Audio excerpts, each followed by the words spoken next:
ሰላም ሰላም ቤተሰቦች እንዴት ናችሁ? በያላችሁበት ሰላማችሁ ይብዛልኝ። ይህ አባይ አካዳሚ ነው። አባይ አካዳሚ አማርኛ፣ እንግሊዝኛ እንዲሁም የሂሳብ ትምህርቶችን እየሰጠ ይገኛል። እናንተም የዚህ ዕድል ተካፋይ ትሆኑ ዘንድ በአክብሮት ተጋብዛችኋል። ዛሬ የምናየው የተመረጡ ስሞችን ከእነ ትርጉማቸው ይሆናል ማለት ነው። እነዚህ ስሞችን ያገኘናቸው ከሌላ ከየትም አይደለም፣ ከመጽሐፍ ቅዱስ እንዲሁም ከሐዲስ ከቁርአን ነው ማለት ነው። ስለዚህ እነዚህ ስሞችን ለልጆቻችን ስናወጣ ትርጉማቸውን ሳናቅ የምናወጣው መሆን የለበትም። ትርጉማችን አውቀን እንዲሁም እኛ ስማችንን በራሳችን ጊዜ ብዙ ወጣቶች እንቀይራለን። ስንቀይር ትርጉማቸውን ማወቅ ይጠበቅበናል ማለት ነው።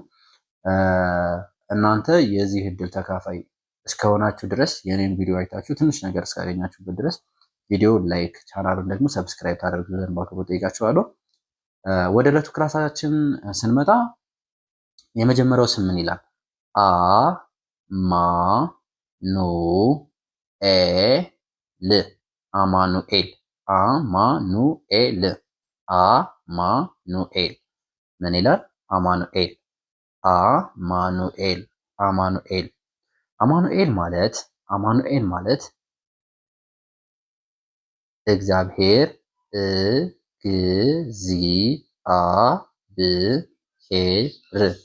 እግዚአብሔር ከኛ ጋር ነው። እግዚአብሔር ከኛ ጋር ነው። አማኑኤል ማለት እግዚአብሔር ከኛ ጋር ነው። እግዚአብሔር ከኛ ጋር ነው። አማኑኤል አማኑኤል እግዚአብሔር ከኛ ጋር ነው። አማኑኤል ማለት እግዚአብሔር ከኛ ጋር ነው ማለት ነው። እግዚአብሔር ከኛ ጋር ነው። ኦኬ ሶሪ ቤተሰብ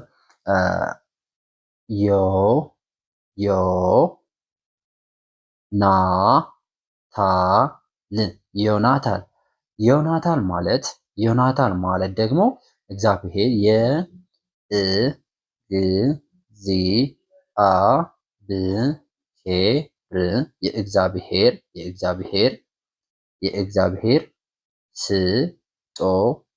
የእግዚአብሔር ስጦታ ማለት ነው። የእግዚአብሔር ስጦታ ዮናታን ማለት የእግዚአብሔር ስጦታ ማለት ነው። ዮናታን ማለት የእግዚአብሔር ስጦታ። እንግዲህ የልጃችን ስም ስናወጣ ዮናታን ካልነው የእግዚአብሔር ስጦታ እግዚአብሔር የሰጠን። ብዙ ጊዜ ልጆቻችን በስለት እንወልዳለን። ከእግዚአብሔር ቤት ጋር ሄደን ተስለን ጸልየን የሚሰጠናል አይደለ? ስለዚህ ዮናታን ልንለው እንችላለን፣ ስሙ የእግዚአብሔር ስጦታ። እንዲሁም ደግሞ አማኑኤል ካልነ እግዚአብሔር ከኛ ጋር ነው።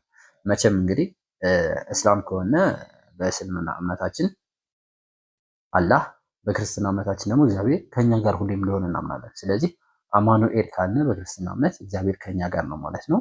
ዮናታን ካልነ ደግሞ የእግዚአብሔር ስጦታ ነው እያልን ነው። ማን? ልጃችን ማለት ነው። ኦኬ ወደ የሴት ስም ስንሄድ ደግሞ የሴት ስም ደግሞ ስንሄድ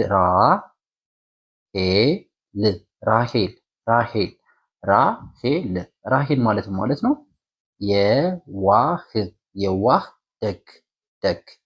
የዋህ ደግ ማለት ነው። ራሄል ስንል የዋህ ወይም ደግ፣ ራሄል የዋህ ደግ ማለት ነው። ራሄል ማለት የዋህ ደግ ማለት ነው። ሴት ልጃችን ራሄል ብንላት የዋህ ወይም ደግ ማለት ነው ኦኬ ወደ ቀጣይ ስናልፍ ደግሞ ሰሎሜ ማለት ሰላማዊ ማለት ነው። ሰሎሜ ስንል ሰላማዊ ማለት ነው። ሰሎሜ ስንል ሰላማዊ ማለት ነው። ሰሎሜ ስንል ሰላማዊ። ሰሎሜ የሚል ስም ብናወጣላት ለልጃችን ሰላማዊ ማለት ነው። ሜቢ በእናንተ እምነት ሰላም ነው ብላችሁ የምታምኑበት ጊዜና ሰዓት ከተወለደች ሰሎሜ ብለን ስሟን ልናወጣላት እንችላለን ማለት ነው። ይህ ማለት ሰሎሜ ማለት ነው። ኦኬ ቀጣይ ደግሞ ይህ የእስልምና እምነት ነው። የእስልምና እምነት ስሞች ነው።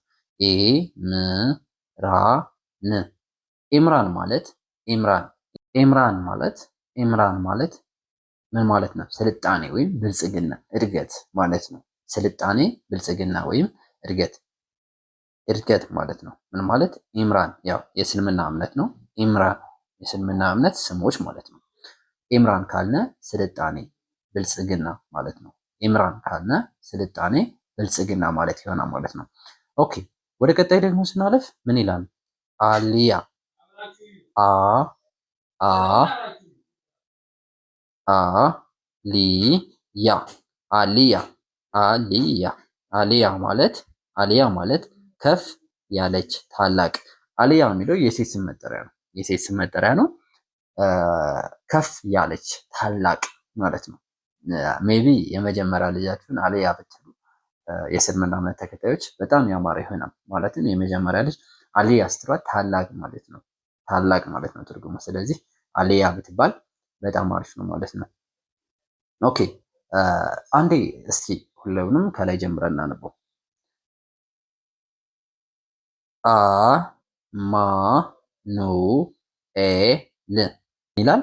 አማኑኤል አማኑኤል አማኑኤል አማኑኤል ማለት እግዚአብሔር ከኛ ጋር ነው። እግዚአብሔር ከኛ ጋር ነው። አማኑኤል ስንል እግዚአብሔር ከኛ ጋር ነው ማለት ነው። አማኑኤል ካልነ እግዚአብሔር ከኛ ጋር ነው እንላለን ማለት ነው። ኦኬ ወደ ቀጣይ ስናልፍ ደግሞ ምን ይላል? ወደ ቀጣይ ስናልፍ ዮናታን ዮናታን ዮናታን ዮናታን ዮናታን ማለት የእግዚአብሔር ስጦታ የእግዚአብሔር ስጦታ ዮናታን ካልነ የእግዚአብሔር ስጦታ ማለት ነው። የእግዚአብሔር ስጦታ እያምነ ነው ማለት ነው። ኦኬ ወደ ቀጣይ ደግሞ ስናልፍ ምን ይላል? ራሄል ራሄል ራሄል ማለት የዋህ ደግ ማለት ነው። ራሄል ማለት የዋህ ደግ ማለት ነው። ኦኬ አሁንም ወደ ቀጣይ ደግሞ ስናልፍ ምን ይላል? ሰሎሜ ሰሎሜ ሰሎሜ ሰሎሜ ማለት ሰላማዊ ማለት ነው። ሰላማዊ ሰሎሜ ስንል ሰላማዊ ሰላማዊ ማለት ነው። ኦኬ አሁን ወደ ቀጣይ ደግሞ የእስልምና ስሞች ይሆናሉ። ኢምራን ኢምራን ኢምራን ሲጠራ ራሱ በጣም ያምራል። በነገራችን ላይ ኢምራን ስሙ ራሱ በጣም ደስ ይላል።